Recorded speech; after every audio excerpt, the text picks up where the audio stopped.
Okay, we've walked down the hill from the blacksmith shop and the pottery into the industrial district of colonial Bethlehem. The first building that was built in this district is the spring house. The spring house is the large wooden structure with the stone foundation. And this was the most important building for the community because this was their source of fresh water. Yes, that's right. You had to walk all the way down that hill with a bucket in order to get your fresh water to take it up to your home in order to have that extra drink of water when you go to bed at night. It also was the community's refrigerator. That's right, no modern refrigeration. All the community's food had to be stored inside the spring house, which was, because of the spring water, kept it at a constant, say around 50 to 60 degrees. So it did help preserve things from spoiling. So again, if you had the munchies in the middle of the night and you had to wander on down here to grab yourself a carrot, well then, you had to make that trip. So you really had to decide how hungry you were. In addition to the spring house, which actually this building is a reconstruction, there is the original building, that large stone structure with the terracotta roof. That building was the tannery. And the tannery, as you see, has 3 floors. The bottom floor was where the actual tannic acid was used. Now, where do you get tannic acid, you may ask? Well, from bark, and they were getting the bark from the trees that were being chopped down up around modern-day Lehighton, the Nottahootun settlement up along the Lehigh River. The logs would be floated down the Lehigh River, where they would be pulled out and then debarked. The bark would be brought here to the tannery and placed in the first floor. Now, in the first floor, what they did is they dug about pits that were about 6 feet deep and coated with clay. The bark would be laid in the bottom, the pits would be filled with water, the tannic acid would seep out of the bark, and then the leather, which was primarily horsehide or cowhide that had had all the fur taken off of it, would then be placed inside those vats where it would soak. And that's what gives that leather that rusty brown look if you purchase leather products that haven't been colored with modern dyes.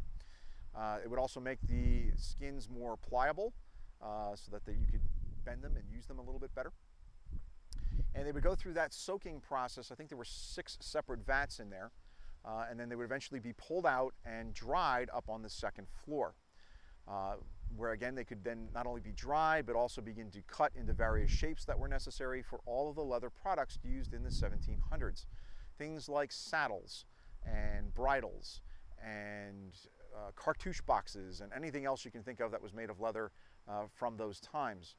And then up on the 3rd floor, they also had an area up there where they could do additional leather working, where the actual leather punches would be kept, and to make belts and all the cutting implements, sewing implements, these types of things would also be stored up there. And then you'll see that door on the 3rd floor. It looks like a trap door. That could actually be opened, and materials then could be lowered back down for transport outside the building, rather than having an elevator or some contraption like that. So a lot of industry was taking place here, and leather goods was one of the major manufactured goods that the Moravians could sell as products outside of their community. They could trade them with other Moravian communities, they could sell them to other non-Moravian communities, and they had a real big impact during the American Revolution.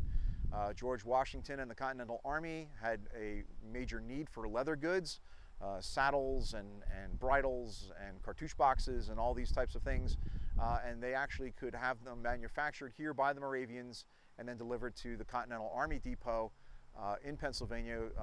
It moved around several places, but the major one was in Reading. So materials would be moved from here to Reading and then on to the Army from there. The other building that you can see if you move away from the tannery is the Luckenbach Mill. Now, originally this was the community mill of the Moravians where all of their grains would be milled. And that means you would bring in all of your wheat and then, grind it down with a millstone so that you can make it into flour. And that's a major industrial process as well. And because the Moravians were very good farmers, again, this was another marketable good that could be traded or sold outside of the community to get those things that they simply could not produce themselves. And so that's a major operation, and you can see the mill was actually added onto several times. There's a foundation there for additional structures that had to do with the milling process and machinery that went into the milling process. And so a lot of Moravians would have been working in these 2 facilities. From here, we're going to move farther down the street and talk a little bit about the white tannery, which is a little bit different than what we see here, as well as the pump house, which will eventually negate the process of having to walk all the way down here with your bucket to get your drink of water.